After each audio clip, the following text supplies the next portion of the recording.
Ja, ma ket gwelet ar c'hanoc'h. O studiañ e oan, ya, un elfen a gavan iskis e buez sanctudual.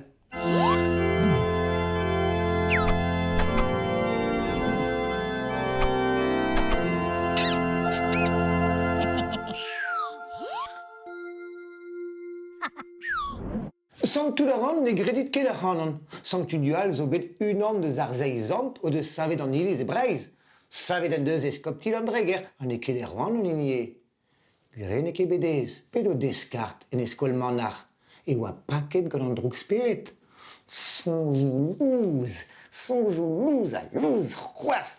An tentadur, noz a deiz, sonjit ta, ma vefe bet eus an internet d'ar mareze.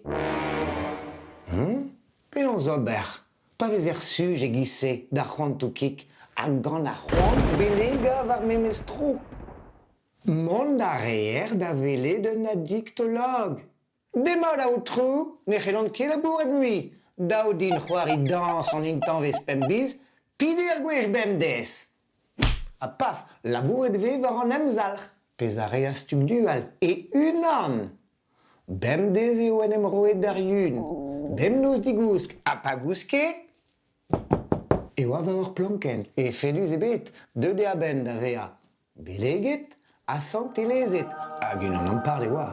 Gwez da bare a mil klavet, gwez da dreiñ ar paillonet. Deude da vreiz vihan, o tremendre o sizmor, e leon. Eno e kaver roud anezhañ. O sizmor neus ket mi, me bon. Pa bu, tre ba bu, sant pa bu. Aya, tulu a vegret pa bu an ean ye. Penaos e posibl e vefe tulu a pa bu ar memezini. Tulu a pa bu a oa anavezet kenañ, karet e pepler. Betegman e Roma da o bidou ar pab. Eno e c'hoarvezas un dra digredable.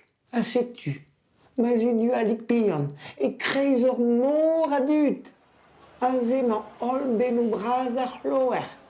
Hag e teu, moul men oen, da boz a var e ben. A ben ouz papam. Di pa bede. Hervez e biche bet ar pap breton nemetan. A marteze e teu an o pa bu deus ahe. Va an drahe oan o pledi, just a war.